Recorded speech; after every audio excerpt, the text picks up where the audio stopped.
to From the Heart. You already know who I am. And before we begin our conversation about your love and relationship journey, sir, I'd like you to take a moment and introduce yourself to the audience. Tell them your sexual orientation, your relationship status, and your name, and anything else you want. Okay, I got you. What's up, everybody? My name is Micheal Everett. I go by Mike.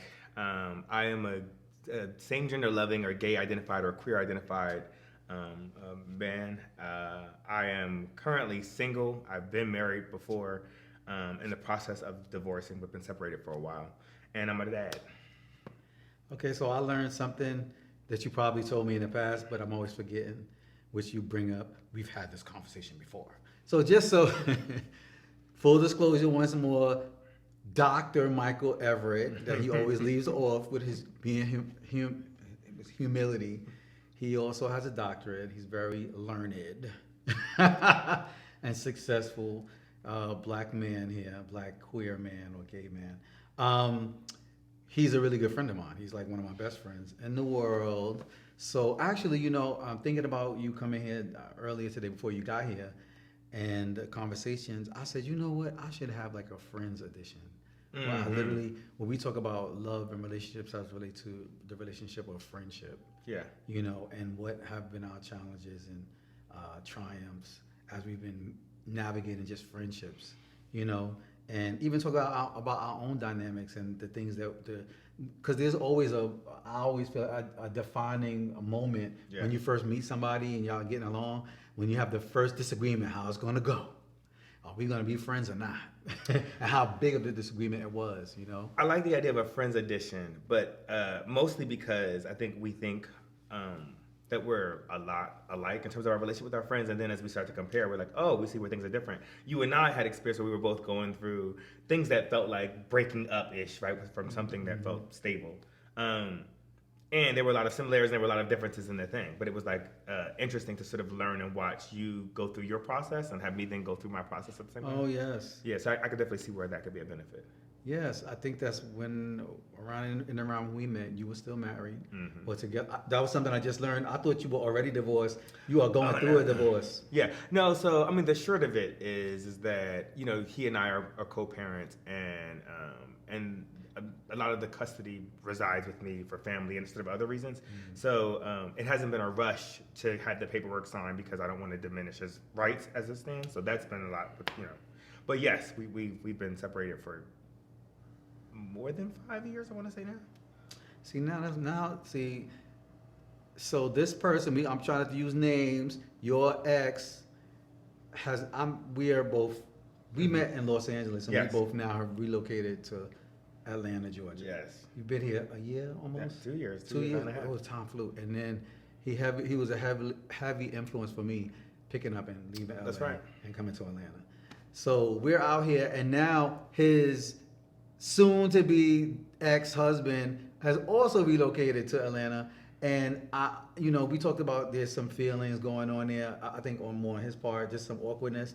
And now I understand because y'all still kind of connected on paper. Come on, well, I didn't even know that. I don't think I don't think that would make a difference because I think that whatever the situation was outside of me because like y'all had a friendship, right? And so like we met a professional, right? We met through him. Yeah. And there were things that were off and on about and how to code about that outside of my knowledge. But I think that I could obviously be the catalyst for it not being better, right? And so like that's what I'm trying to avoid in this situation. I think when people are ready to kind of do things, they're ready to do things. And I'll just say in closing about it, I know that when it comes to conflict and people, that everybody has a side to their story and they understand their side. And sometimes that's the only side they understand. That can be a really dangerous thing. So yeah, I don't think it's the worst conflict. Like I don't think, y'all wouldn't save each other in a crisis like if a thing was happening. But I think as usual, there's always sort of unresolved things when there's, old experiences and things that haven't been sorted through or talked about. Okay. So, Mike, from the best recollection, you've been married twice. Yes. So this is your second marriage. My second marriage. And I do believe, you correct me if I'm wrong, that you are, not quite, well, you are single. Yes. You're just not on paper Yeah, completely legally I'm separate, I'm but you legally also married, but I'm entirely single. My stuff is single. My properties are single. Like everything I acquired. I'm in a very single space, and we're in a good and have been in a really good co-parent space. He's an excellent father, and so we are in a really good space there. But yeah, I wanted to move on from him. I wanted to get to the single and mingle part. Yeah. Because I know you mingling. Listen. well, no, I say that because people often think that they assume what people are when they're divorcing or they're separated, and they think there might be like a door open or a window. Yeah. So like that's not even our focus. Our focus is absolutely her, and that's also part of the reason why we. So not to like go on that story. But just to Mike be is clear. talking about his daughter. Yes. Oh, I love so much. She's beautiful. I'm not saying her name, but she's a kid. You can say her name if you want to. But I No name. love her. She Yeah. is so intelligent. She's going to be a powerhouse. Her personality alone, I'm like, I'm gonna be around for it. She already shocked. The last time she came on set in LA, I was dying inside. I was like, Lord, she gonna be something else. But remember that. I'm proud of you though. You do a great job as a parent. Just me coming over to kind of fill in a gap and kind of babysit, just for those few days that I had to fill in, kind of fill in it for a few hours here and there. Yeah. I saw how short I was falling. Yeah. I was like, oh my God. I don't have time to go to the gym, then come here and just chill or just wait till it's time to get. No, I'm supposed to be here already, cooked, breakfast supposed to be ready, which Mike tried to allude to me that I cut him off. Like he was trying to tell me where the pancakes and I was like, oh yeah. But I'm like, oh my God, I realized now he was trying to prepare me. You supposed to cook because she got to eat before she go to camp. She got to be there on time.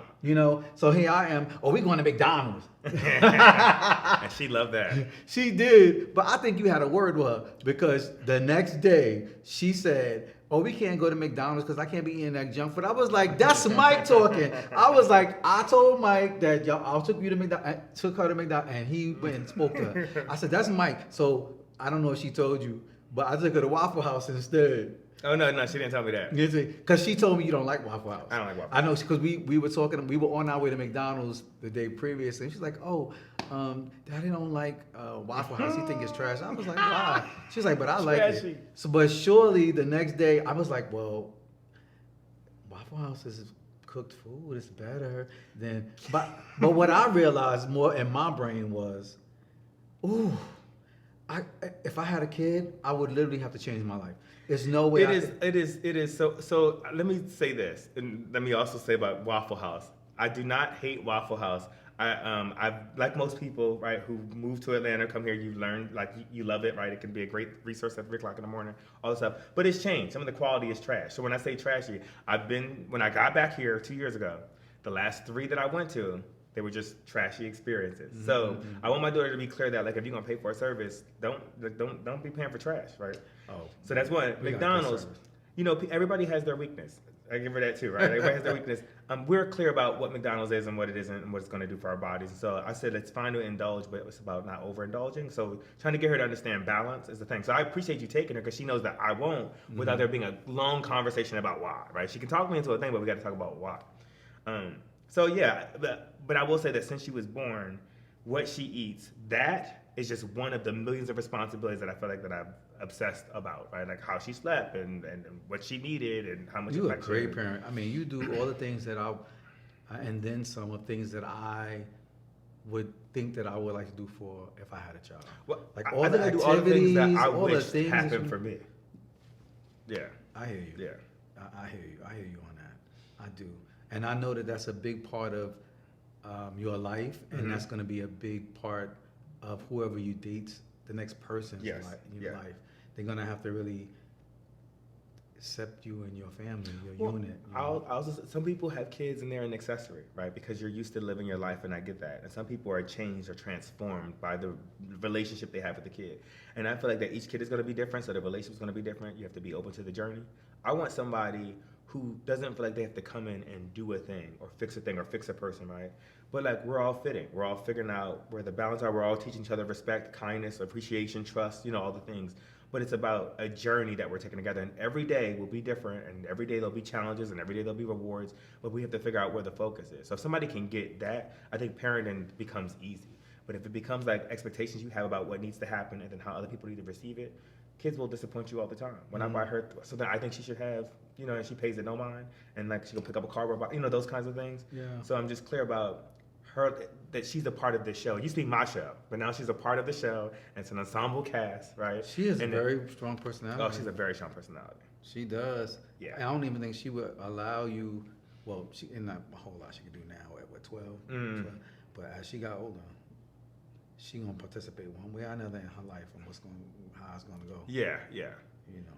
Well, that's why all you have is like is the hope that the common sense and the good sense you give them is like, this is that I don't trip over the things that I know some parents would have a heart attack about. And that takes a lot of work for me to not do that. I need her to know that she can talk to me about things and that we can figure it out. That all the things I kept from my parents and family and authority figures was because I didn't think they could actually help. And they probably could. But it's also because I just didn't have deep trust, you know? Families and black families, you know this, they're quick to embarrass you, right? So if something happens to you, mom calls, grandma calls, auntie, everybody, next time you see people at the family reunion, they're like, oh, you was caught smoking weed or whatever the thing is, right? It's a big joke. I don't want her to have those experiences that I'm just collecting her information to like make her feel sort of small for the family. And I'm also not like just telling them all the wonderful things that she's doing, you know, because I think that's just not good balance. So to me, it's about giving her the gift of balance. And that is hard because I have to give it to myself. Well, I'm proud of you. I don't care what. I'm proud of you. I'm watching from the outside. I have the ability to peek through the door sometimes, but I still feel like it's only a small window of you, like, of when you're you're parenting day in, day out. It's exhausting. Day in and day out. Like you're always planning and coordinating all over the place. And I just got a whiff of that those couple of days, and I was like, "Oh, those people who I'm just failing. It bothered me. You know how I am. Yes. I was like, oh my God, I'm failing. The third day in a row, there's no breakfast. I even went to the gym earlier the next day, and still I didn't get the breakfast out, and we had to go to Waffle House. I was feeling all types of ways. Yes. I was like, I'm a failure. You know how you have like these creative moments and you're ready to just like do all this stuff that you get that, and then she's sick and you're like, oh, it's not gonna be the day I thought it's gonna be. Like those kinds of things, and then you have to learn to let that go, right? It's like, oh, I think my greatest idea is I'm on the verge of my greatest idea, but I have to figure this out right now. Yeah, it's just sacrifice. Okay, so I will go on and on and on about Little Miss Sunshine, but I really want to know. I want to know a bunch of things. Well, I do already know a bunch of things, but I want you to share a bunch of things. Something I think I never really asked you that I think would be interesting to find out is you were married twice. So tell me from the ending of the first marriage, what do you feel it was that broke the two of you up? And how do you think you prepared and got over it? No, the first marriage was easy because the first marriage happened to a woman because I didn't think that I would ever get married. I didn't think, right? Remember, did you tell me this before? Yeah, I told you this before. I'm getting old. Y'all, I'm getting old. Because he would tell me something and I'd be like, what? And he'd be like, we had this, and he'd say it very sternly sometimes. We have had this conversation before. And I'm like, I don't remember. I'm sorry. I swear to God, I thought it was Amir. No. I was married to a woman. Oh my God. Did y'all have sex? No, we didn't have sex. I'm all in your business. No, like I said, like we met and we were friends, and there was, there was a lot of stuff accompanying this marriage. But the goal was that I did it because I didn't think I would ever get married. I knew I was gay. It wasn't unclear about that. So I knew that I would never use that thing, whatever, that marriage thing. So it's like it didn't matter what I did with it at this end. And so that was sort of the allure of it. Started out as a joke and then a plan, and then it became a real thing. But like we also understood our situation, and then we didn't understand our situation because I think she felt Did pressure. she know you were? Yeah, that's what I'm saying. But like she didn't always respond that way, right? Like she understood. Like she understood, but I feel like as the marriage got real. Did she identify as a heterosexual woman or? Yeah. She was also she's a little bit older than me. Yeah, there were a lot of dynamics to that. Shout out to Marlene. She's still in the world. Are you guys still friends? You talk? Yeah, we're still. Yeah, we've never not, but like it was never sort of messy or ugly. We were always friends. It was just a lot of under-communicated stuff. So I would say, yeah, but it was never like Like the So those are the the reasons last why you marriage broke up. was like a marriage, right? It was like falling in love, No, but struggling. are you open to sharing maybe some of the key, not going into a whole lot of detail, but why your relationship didn't work with the first marriage? I mean, Is it because you knew you were gay and it wasn't going to work out with the first marriage? I think that I think it always had an expiration date. Like I never took it seriously, right? I Okay. never took the marriage seriously because it was for me at the time. Do you think she took it seriously? I mean, I think she did, but not initially. Like that's not how we started, right? I think that it was like, oh, now we're in this space. What are we gonna do with him? Like nothing. We did what we were gonna do with it. But yeah. I think that she saw my potential as a husband, and then wanted the things to be different. Does that make sense? And then I think I saw my potential as a husband too, and then I wanted it to be different, like with the man, you know. So when I felt like I said, oh, I can do this, I can walk down the aisle, I can do, you know, I performed all of the steps. I think it prepared me for realizing that I could be married. So I only got divorced to get married to my You husband. met your second. Well, I was still married person. to her. Yeah. Wow. Okay. Did Did he get the opportunity? Did they meet each other? I don't know. I don't think so. I don't know. Maybe. Did you meet him while you were still on paper married to her? Yeah, on paper married to her. But I had engagements with her like once every few months, okay. right? But like, yeah, she had kind of been building out her life. She was dating a mailman, right? You said dating. Yeah. Because I remember. You know, I ain't gonna lie. God knew he was the way he make me a woman. I slut. I won't give a fuck. Yo, I remember to this day. I remember this when I just off. This is totally off your topic, but when I moved to Los Angeles and I had relocated, and well, actually not when I first moved to Los Angeles because I was in a house with I was signed to a production company, you know, in the music industry. But when I decided to leave and I got my own apartment in Los Angeles, it was like almost a year or so later. And the cable guy came around. To this day, I'm like, I would have been already had kids by the cable guy. I was like, I would have been fucked him. I'd have fucked the next the mailman a couple of times. I would have been like, we'd have fucked him. Hold on. At any rate, I'm sorry. You just had me a little. Go ahead. What you were saying? So we knew what it was. So it had a natural beginning and end, and it was never. Like, there was only a couple of uncomfortable moments. That was when, like I said, when I felt like she had taken it more seriously and, like, was ready, I think, to just dive in deeper around what was possible. And that's kind of when I, like, cut it. I also think I probably started dating somebody at the time. You know, so, like, there was probably, like, just things. But, yeah. I just really wanted to go through the process. You know, like, I'm a person who has to, like, I learn by doing things. And so, like, I really was curious about what it would be to, like, go through a wedding, you know, go through the process of a wedding. So it was helpful. I remember she was late for the wedding. I remember like She came to the wedding? Why would she not come to her own wedding? Oh! I thought for some reason I thought you were saying she came to you and then the guys. No. Oh, but she was late to you. She couldn't come to my other wedding. That probably would have been an issue. Yeah. But she was late to you guys' wedding. Yeah, she was late to the wedding, and the people was hungry. So I remember. Was there a moment where you thought, is she not gonna come? No. I knew she was coming. I wasn't sure if I was going to go. You know, like that was and it was only like because I would never want somebody to be there like an embarrassment. That I think I went through it because I was surprised how people showed up. But then people from my family showed up that I didn't ask to come. You know what I mean? Like it became a much larger. The joke came on me. That's essentially what happened. Why didn't you and the second marriage work out? Oh yeah, we did not work out. I think that all of my failed relationships are ultimately about the absence of trust. And I don't just mean sort of monogamy versus not monogamy trust. I literally mean like when you partner with somebody and you enter into a space to do things,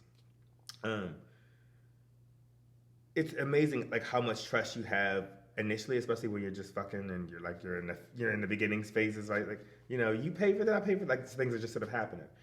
And at the moment you start collecting information about who's right, and subtle conflicts that are smaller to see, and the moment that you start to like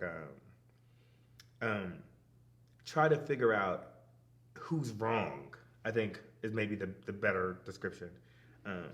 The easier it is to withdraw trust. And I just say this in all of my things: trust is like a bank account, right? There's money in and there's money out. And in healthy relationships, if people are putting more in, that's usually a good sign that you're in a good relationship. Doesn't mean it won't come out sometimes, but it should be more coming in. And I felt like in mine's, I could feel it. Just it was a withdrawal all the time. It was always withdrawal. We were always withdrawing from it and never putting things back into it. So I think that trust is essentially the dominant theme.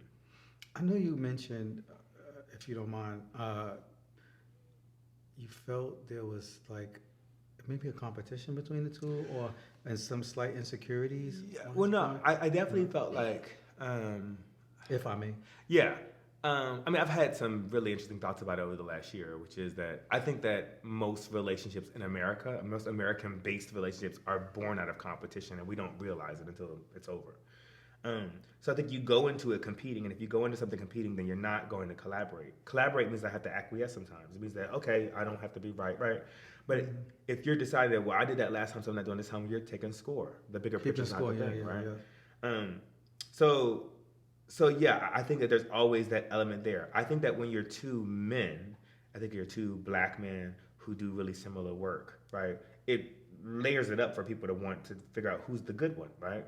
Because the other thing is that in America is that everything has to happen in this, in sort of this binary space too, right? There has to be a good and evil person, right? Who's the cute one? Who's the ugly one, right? And the siblings, right? Who's the top? Who's the, there's this. Yeah. So, once you go through your relationships and your friends and your partner's friends, and you start to figure out who everybody thinks you are and who you are, and that, I think that also plays into like the trust that you have, right? Because you're gonna say, well, why do they think this about me if you didn't say a thing, right? Like, so everything just sort of lends up. Then if they have insecurity in their families, right, and there might be stuff there. I remember my first love guy. I was in high school. I remember his mother, who passed away, rest in peace. She. I think told her son when I got into we were high school sweethearts. We were about to go to college, so we were going to do this thing together. It should have been like that kind of story. And so I was going to college, and I remember he didn't get into a school or something like that. And she told him all this horrible stuff about me so that she would make him feel better. And then he couldn't celebrate me when I was going to college, all the things. So then that destroyed our relationship in part. But like I said, it comes from all the spaces. I think that you have to want the collaboration, and you have to know that it is not a competition, but a collaboration. And then I think you have to have a community around you that understands how to facilitate a collaboration as opposed to a competition. You know, I experience you. I've seen, I mean, not just for my own, just dealing with you one-on-one, but also seeing you move around in the world and being able to watch you do it in different environments. And your energy can be intimidating to someone who is insecure. And it's not even intimidating. I mean, you are tall, but because of your stature, it's intimidating because of you have a strong sense of self, and you do not mind course correcting people. So, and I find sometimes even with myself, my personality is quite similar. That you point out to me sometimes that I may be a bit too much and don't even realize it sometimes. So I don't think you ever been too much. From my perspective, I think you come on strong with your opinion, but it doesn't make me quiver back because I'm a strong person. I have a strong sense of self, but I truly can see other people doing that and not being able to handle. Maybe I'm not as sharp as he is in this area. Like, I'm totally okay. Yes, I'm around you often. We work together in so many different capacities, and I'm like, ooh, he's gonna be way better than me than that. Way better than me in this area. Like, I'm okay to accepting that from friends and even in relationships. But a lot of people, they can't stomach that shit. Like, hey, that's interesting. Your partner is better than you. You know what I'm saying? Find the areas. There are areas where you're better than he or she. You know, and you got to accept that and love on them, and don't try to shame them. Be sarcastic. That's why I think the danger is not. The danger is in the game altogether, right? So like the moment that you say that there's better than and then not better than, then you have to create a whole world that fits the script of that, right? But what if the world was just like, there's just different, right? What if, and different didn't mean anything, right? It can be convenient, it can be inconvenient, but it doesn't mean anything. I feel like it took me a long time to get to a space where that's what I wanted for myself, right? Like I used to want everybody to tell me how great I was, right? As a kid, you want that, right? And then after a while, there's a lot of pressure to hold that and to keep moving that forward, right? So then, like, I don't want that responsibility. And then it became more important that I'm doing what I want for me, that I feel good about what is it I'm doing. And so that's kind of where my focus has been. But as far as insecurities are concerned, we all have them. But I think we have them because of we've accepted the rules to the game, which is that somebody has to be one thing and somebody has to be the other. When the truth is that that's not true either. I can be good at a thing and it doesn't make me better than you. Here's the thing, like you can say, Mike, you're strong in this and that, and I'm like, oh, I have to watch you work out every day. Now I work out every day. How many days a week you work out? About 6 or 7. Okay, so I work 7 days a week, right? And I know that your diet's impacted by it, like driven, like your life. I'm doing all the same things. And like, I don't feel I'm getting the same results that, like, but if I stay over there, right? If I only stayed on your Instagram, I would be depressed. It would be depressing, right? Even when you send the inspiration it was, right? I was like, I'm trying to get there. Now, I've spent the last 3 years in the gym every day, right? And everybody's body's just different, right? It's just all things. There's been differences, don't get me wrong. I'm happy with where it is. But I was just saying that, like, so I have to be able to say, good job, and not take the other second to be like, God, I wish that was me. Even that is poison, right? That has nothing to do with me. These are your goals, right?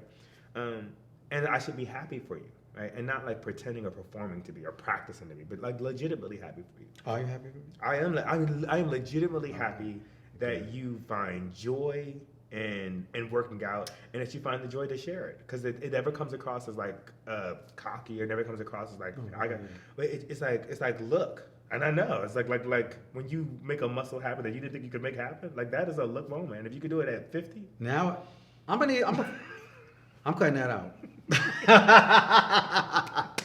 Right now it's my legs. I wore shorts. What's today? The other day I went to a game night and I had these, shorts on, and I was like, I just moved my leg. The cut. Yes, I was like, yes, yeah. Look That at island me. comes I out. was shocked. Yeah. I'm in the mirror at the next point. I was like, I wasn't paying attention. Look at my legs. I was like, yes, So there's times when I'm shocked too, like, oh my God, because now it's so routine to go to the gym to me that I don't even think about. I'm like a automatic autopilot. I just go, and I may work my certain body parts, but I don't really pay like that close attention to the progress anymore because I'm just doing it. But when you find partners who don't know the joy of working out, how does that impact?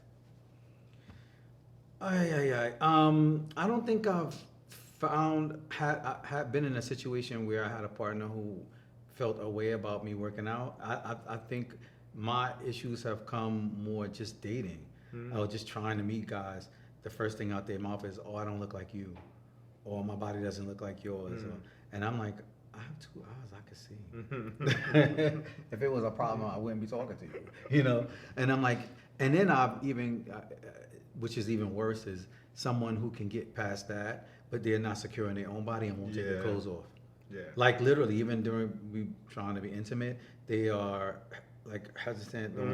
And when I take my clothes off, they really trying. It's like people who swim with shirts, like guys who swim with shirts on. I'm like, I'm like, oh my God! Like I grew up struggling with my weight, but I never got like that. Thank God, I thank God.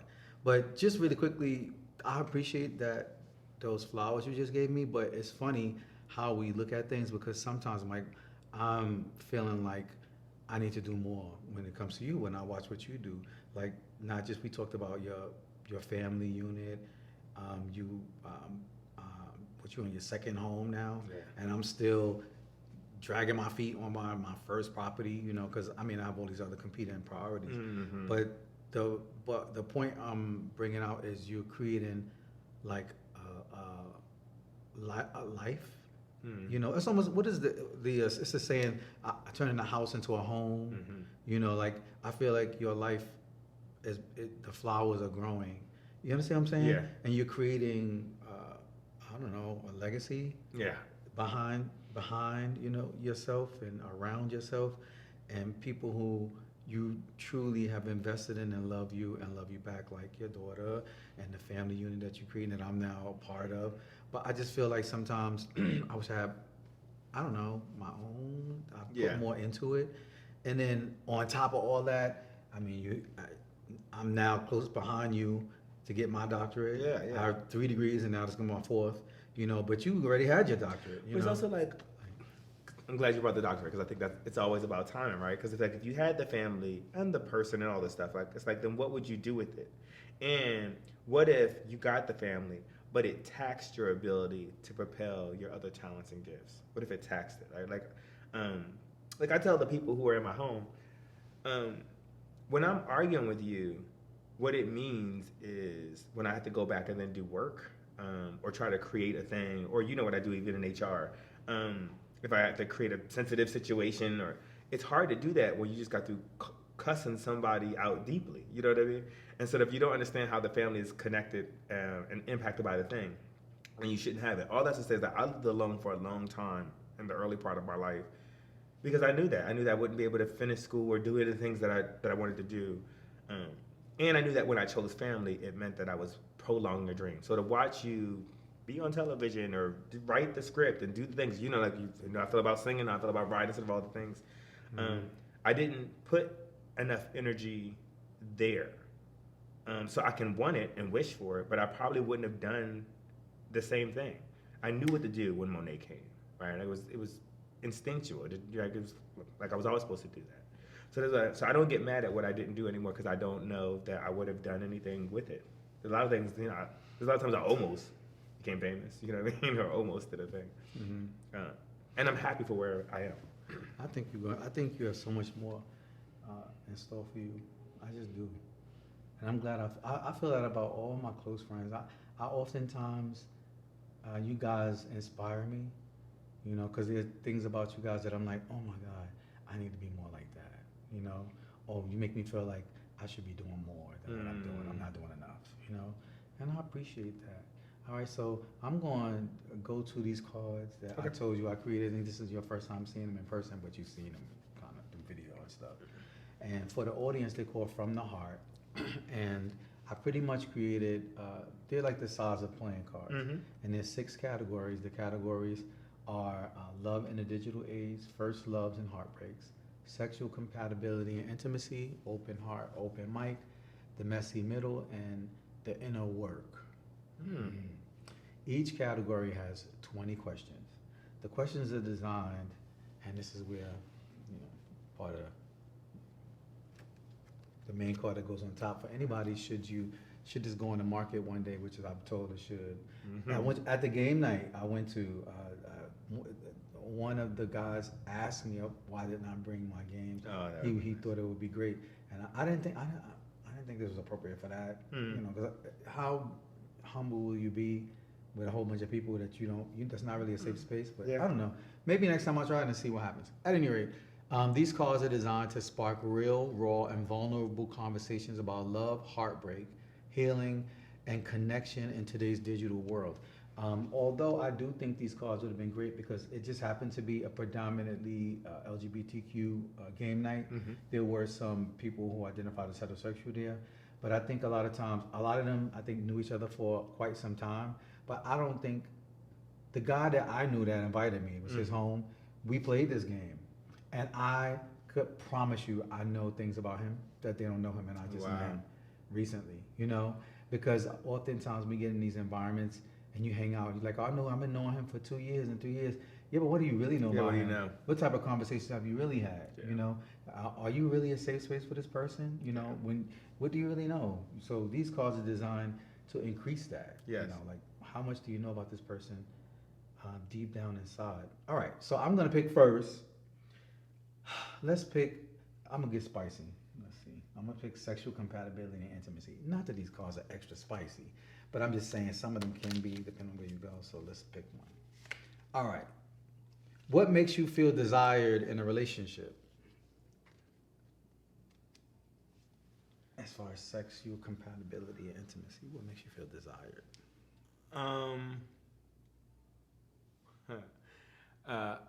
I think what it ultimately looks like is like respect, right? And I think that shows up by like checking in, making sure I'm okay. So like, what's important to know is that I have engaged in group play and sex, right? And so like I've been engaged in. I don't even. When was the last time you did that? I mean, I've done like group stuff like every year. You've done it this year already? Well, hold on. That's what I was saying. Every year for I mean, up until, like when I moved to Georgia, everything was different, right? I turned 45, right? I don't know as many people. I also have made a conscious choice to go out for prep, so then I was pulling back on like just Yes, certain behaviors. But it is. I'm really clear. It is my preferred way of like. There's nothing better than like having sex with other folks who want to have sex together. And then when I don't feel like doing it, I can just stop, right? As opposed to like, who got to finish this person off, or have somebody do the same thing for me. So I like that. I also think there's a sharing that happens when people are vulnerable in that way that just looks different than when we share with other things. So more about that later. But so as a person who identifies as able to love more than one person at the same time, respect is important for me, right? And it is communicating, right, that you're okay, or that you're not, and also checking in that I'm okay and that I'm not, because in group situations, anything can happen. But I also think it's just like asking me if I want to. I think sexually we don't always think about people's history, and that many of us have traumas associated with sex that we've not processed. So even like what is okay and not okay, like permission. We don't have experience with really giving, right, or taken back, or feeling that it's empowered. So I think somebody who is moving when I'm ready to move, that is the sexiest thing for me. That's a big turn on. Moving when you're ready to move. Yeah, because like there'll be some people where you'll be like, where it's clear that you're ambivalent, right? You're not ready just yet. And like, doesn't mean it's not gonna happen. I'm just not ready just yet. But they'll keep pushing and pressuring like those things because that's what they know to do, because it's conquest. Yeah. And then other folks who get it, right? Like they just really want to be with you. They're not trying to conquer you, right? So they can wait because like, we'll just do something else as long as I'm doing it with you. Oh my God, that's where I want to be. Yes. That's where I'm fighting to be. I don't think it helps my cause, my Instagram. Although I'm not overly sexual, but I am showing body. You know, I'm at the gym or doing my videos while I'm at the gym and stuff like that. Yeah. And as men, we can't help but hyper focus on the physicality. But it just still bothers me. It's like, yeah, I appreciate it, but can the main event not be fucking? Yeah. Can the main event actually us being in each other's presence and doing stuff together? Yeah. And that's extra. That's like the icing on the cake if and when it happens. Yeah. But can we just chill? Like, I really want to be around you, you know? Yeah. It's just, it just seemed like some people just cannot get that through. They can't disassociate the sexual event. Like, if that's not happening, why are we hanging out again? Yeah. What are we going to be doing? And I'm like, thank you, but no thank you. I think it's also because it can be really transactional, and I think when you're transactionally conditioned, that you need to hear the cha-ching or the thing to feel like, right? That's why people spin a lot, right? Because you feel when you're on Amazon, you feel the basket, right? You feel the click. I can get it in 24 hours, like all that. Yes, right? That's me. I think people are also like that same in day. Relationships, like, do you love me? Say it, right? But like, touch me. You touch me today, or so everything feels so transactional that they need the clicks that we haven't had sex in a certain amount, as opposed to like, we are in each other's time and space, and that's of value. And a lot of people aren't going to value it. They think your time is free or they take advantage of it. But like, I value it by like when I'm with you, and if I'm a smell person, right? So like my smelling you determines how much I all the chemicals in my brain. But I will inhale you, right? And that will become a safe space for me. That to me is even better than sex.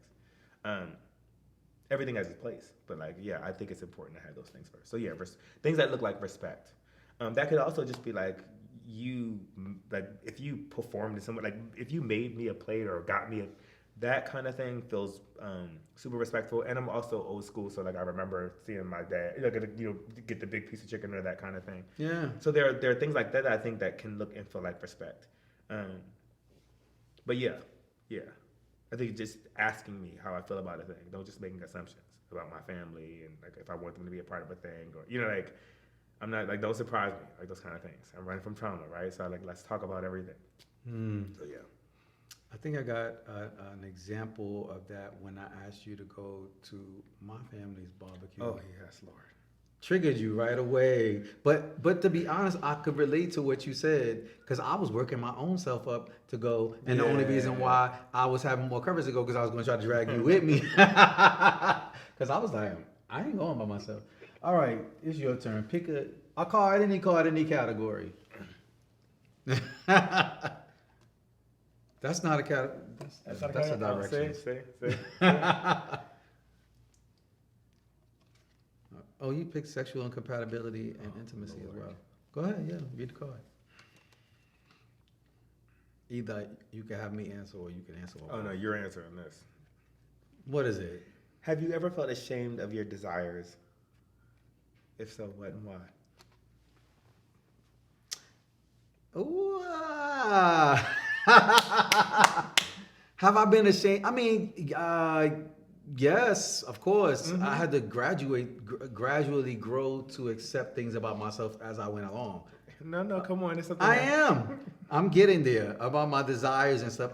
There's one developing desire that I'm not. About little people?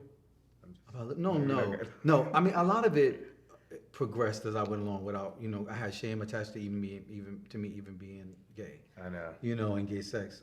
And then, so you gradually have to grow through all these things. I'm like light years from where I was in the past. But where I'm at right now, honestly speaking, I find myself oftentimes in almost every area in my life, the one in charge, so to speak, in leadership position, some form of fashion. And all of us, not all of us, but now I'm feeling a need to be vulnerable with someone, but all they see is this strong and now my physical stature and my age daddy. So it's like, oh my God, I'll never get to be vulnerable because that's all people are looking towards me for.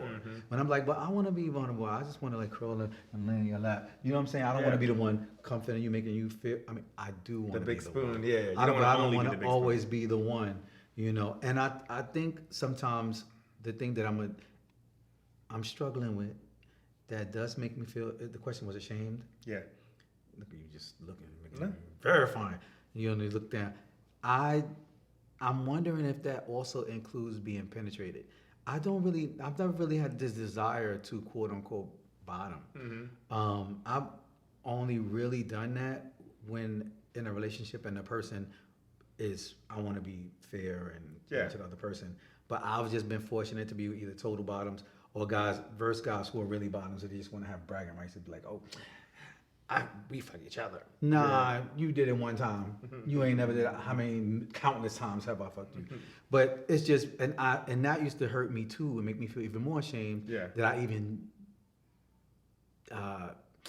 let myself be that vulnerable to somebody who only wanted me for bragging rights, even though they're my partner.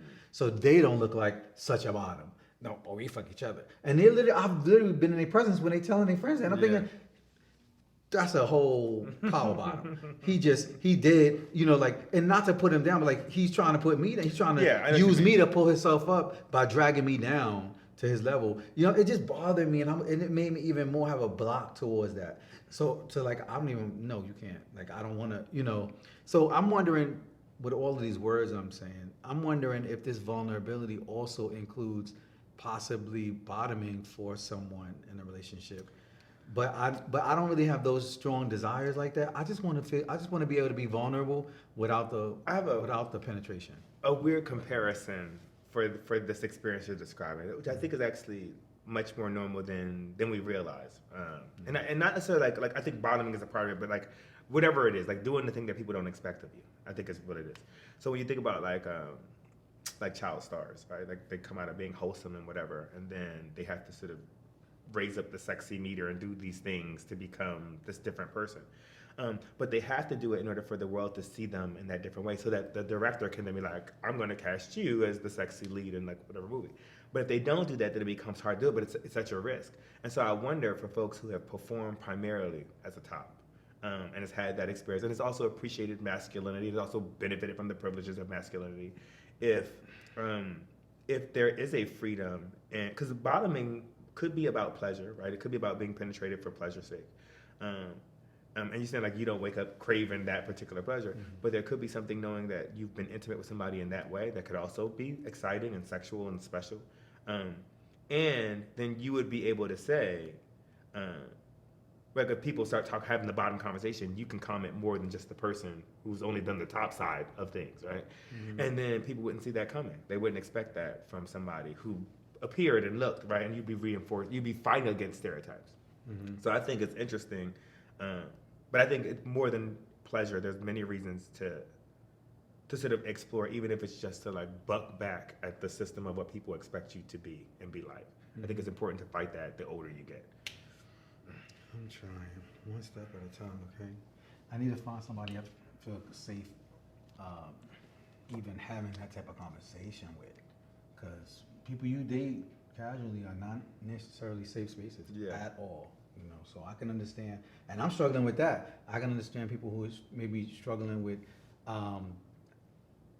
the presumption that they need to disclose that they have cancer or HIV or anything on a date. Fuck out, like you know, somebody that's on a date, like you don't know that person. It's not a safe space. Yeah. You know, so I don't know. It's just a weird dance. Did you want to pick the next category or? Yeah. Let me do something more intense. Let's get some inner work done. The inner work. I should have done the open. We could do open mic, open heart next. The inner work. What fear do you bring into relationships? I can answer this. I think that my the awareness that's come from me over the last year is about attracting and chasing, and then trying to figure out what I did more of. I think I did a lot of chasing, and I thought that that's what I was supposed to do, right? But I think that once you chase people, they can't value it if they know you're going to be there. Why would I, right? I only value the things that I'm losing or could lose. And if you're doing your own thing, then it means that someone always might be attracted to you, right? So then I gotta sort of be up on my game in that respect space.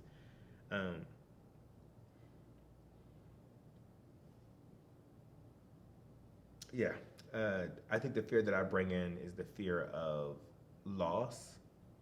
I think it's anxiety, and that's why I said I think the chasing thing still shows up. I think it's a part of my pathology, and so then I have to fight it, right?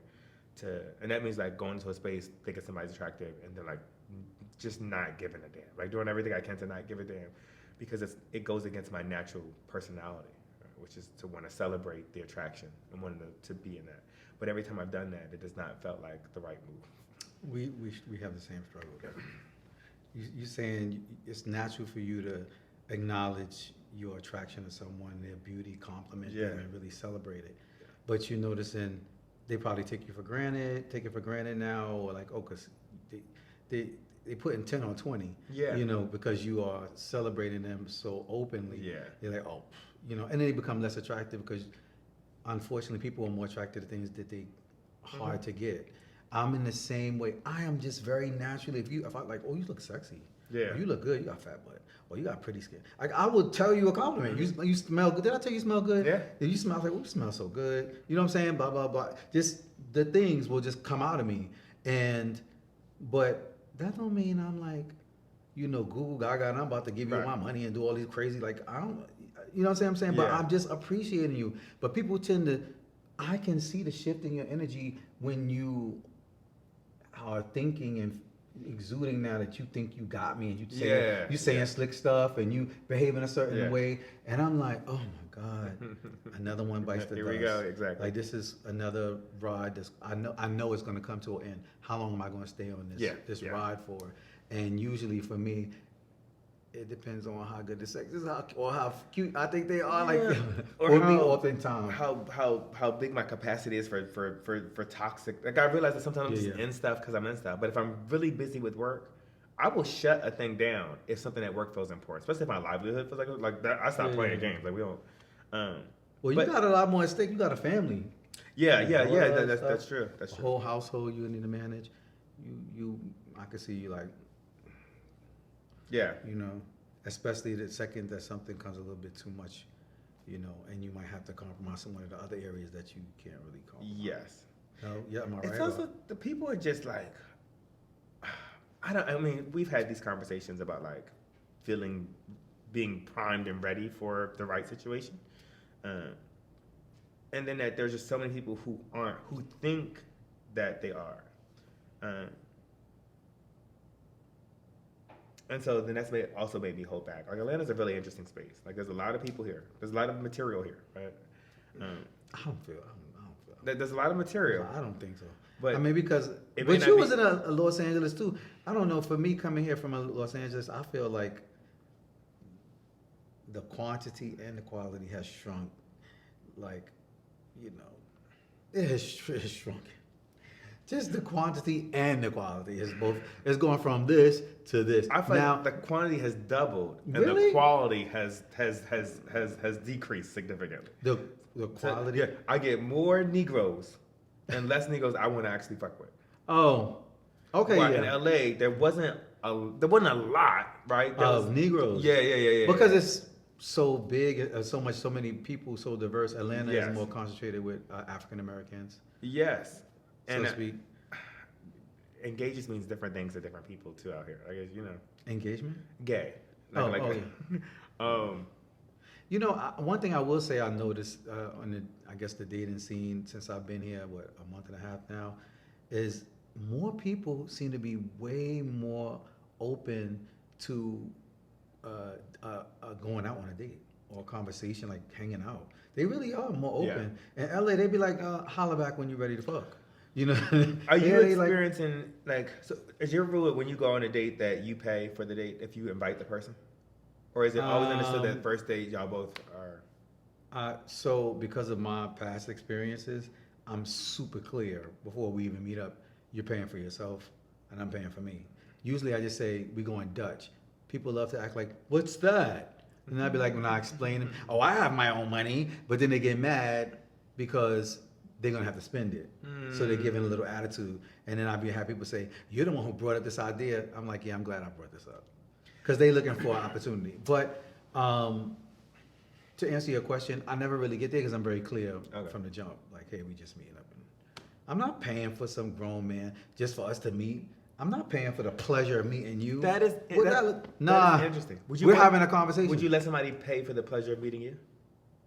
That's if I'm always prepared to pay for myself. Now I've gotten places and paid for both. Okay. I really, to be quite honest, You I don't will want pay the for both. you don't want the I don't want the expectation. expectation. Got it. And usually I'm shocked when they already pulling out their money and pay, and they say, "Oh, I got it." I feel some type of way. Yeah. I get thrown off, but I'm expecting my own self, and I'm gonna pay for both, especially if I have it. I'm gonna pay for both. It's just my nature. But if I get an inkling, even a small, slight inkling that the other person expected me, like in some It's a wrap. it's a wrap. Yeah. I'm like, I who you? Or like people who are like, will you pay for somebody to Uber over to your house Hell for a hookup? Even at no. A hookup? Are you fucking crazy? Do you know how many numbers I could call? I'd be like, no. The only time I would even consider doing that if we hooked up in the past and I know it's popping. Yeah. And I'm like, yeah, you preferred. I prefer Yeah. you. You know what I'm saying? Yes, I'll do it. And I got a car, so oftentimes I would, if I'm feeling too lazy, I would either just Lyft. I never use Uber. I Lyft them to me, but then I'll take them home. Okay, You know. that's what I was gonna say. I've never I don't pay for people to come to my house. Like the gift is coming to my house. But I have Wait, say that part. The gift is coming to my house. Yes. because you don't have to worry about anything. It'll be all- The gift is coming to my house, man. But I have lifted somebody to go. Oh, It's like I've done that too. Yeah, I've done that I will too. gladly pay for this to end. Like there have been times when people have come to visit me in LA, Yeah. and they get there and we hitting it off. We cool. We didn't have sex. We just chilled. And their conversation, I'm assuming they drove here. Yeah. And no, they took one of them little bicycle things and little motor scooters, and from way across town, and took the train, and I'm like, God, and I'm thinking it's getting late. I'm looking at the clock. Well, late for me because you know how time I work. Yeah. And I'm looking at the clock like they gotta leave and they gotta go through this process, and I'd be like, oh. I just ordered a lift. I mean, I ordered a lift for them. Yeah, And they'd be like, well, thank you. I'm like, yeah, no problem. You know, what's your address? Where you trying to go? You know? Yeah, lives here, exactly. Yeah, because I feel bad. Because, you know, when it get late for me, I ain't going nowhere but to my bed. Yeah. Because I got to be at the gym in the morning. But I will get a lift for you, you know? Yeah. So there's been times I've done that. I'm a chill person. Listen, I would even do it if somebody asked me. Yeah. If we were chilling, like, do you mind? Because I would do it. But it's these entitled little motherfuckers that walking around here. I'll be like, wait a minute. That's when I start getting my checklist together. Yeah. And I start getting real worldly on them. And I've even said it to their face. I'm like, wait a minute. My dick is bigger than yours. My body is better than yours. I look just as good as you. I'd be like, oh, wait a minute. I'm more educated than you. See? Why should I be paying for you? I mean, I think you should be paying for the time that you're spending. Like, I get like that. Or I'd be like, oh, you hotter than me. You hotter than me. That's I'm the like, better. That's oh, the, but you don't make no money. You ain't got no job. That's the better than checklist. See? I'll be pulling out the checklist. I'm like, oh, since we doing this, you are evaluating your worthiness versus mine. Let's lay it all out. Let's get your resume together. I can get worldly on somebody real quick. Because to be quite honest, a lot of them are very worldly when they look at you and they surmising you and deciding what your worth is in comparison it is. Well, at least I'm used to that in LA. Yeah. You know, that people would love to do that, you know, and kind of decide whether or not you're worthy. And then most of the time it's people who on paper literally, I mean, ain't shit. And they be looking at you like, what can you do for me? I'm like, what can you do for yourself? Nothing. I think you should come a little bit more humble. With a little bit more humility. Transactional. I'm like, oh, you don't have that. I'm like, no. This is LA, and I'm from New York. Every week there are thousands of people coming in here. You old. In 6 months, you're old. You know what I'm saying? Like, you are old meat in 6 months. There are so many thousands of people who have come. You see what I'm saying? I'm like, at least in the gay community, you know, we be like, you old. You know? Listen, when people say, no old people, and by old I mean 35. I'm always like, what? When did 35 become old? That makes me feel real. I be feeling like, oof. I'm like, again, I want to pull up my checklist. When people start talking like that, I'll be like, wait a minute. Get your resume. Make sure everything's on the resume. I'm gonna lay mine next to you. I just have to see, you know, because I'm like, you better than me because you're 28. Really? That's your claim to fame? Like, if I was you, I would stop insulting me and others like me and befriending us because we have all the connections. We've already been down the roads. We can help you get a job. We can probably help you to get to where you want to go next. You know what I'm saying? We can help you with your resume. Like, we got the plug. We already been here. We put the work in. Instead of you talking about and swinging, you know, walking around here trying to make someone feel less than because they are over 30 or over 35. You should be a little bit more respectful, I think, anyway, you know.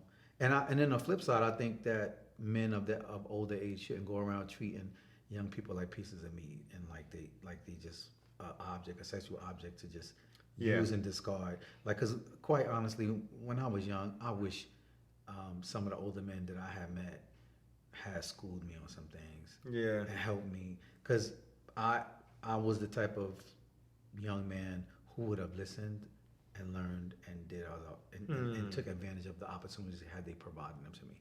You know what I'm saying? Some people won't. They don't care. They just want to. I was that kid who would have absorbed it all and said thank you and took advantage of the opportunity. You know what I'm saying? So, and I know there are others like that. They need to know that someone cares or will give them a shot. You know? I don't know. Yeah, but we don't know how to be. Listen, I need to bring this conversation to a wrap. But before we go, I feel like I want to do one more question. Open heart. And that's open heart. And then I'll let you answer it, and that'll close out the show. Okay. I mean, it's not like you're going nowhere. I'm gonna definitely bring you back for the and you can help me produce it. The segment with the Friends edition. Oh yeah. Yeah. Matter of fact, it could be me and you asking all the questions and stuff. Pretty cool. How'd that sound? It's cool. Cool. All right. What's your biggest unspoken? Just so you all know, he's my producing partner for almost all the projects that you have seen and haven't seen on VaLentine Entertainment. This is my right hand man and my buddy, and we've, you know, I mean, we just haven't had sex. But other than that, we talk about. I never even seen his pee. Ain't never seen him. Well, have you seen him? I don't never. I don't think so. But I don't know. Maybe Online there was like. Did you see you a lot? I mean, unless somebody posted it. But at any rate, I mean, maybe one day we'll, you know, become closer brothers, you know. But at any rate, I'm just messing. All right. Anyway, open heart, open mic. What's your biggest unspoken desire in love? Your biggest unspoken desire in love. Unspoken.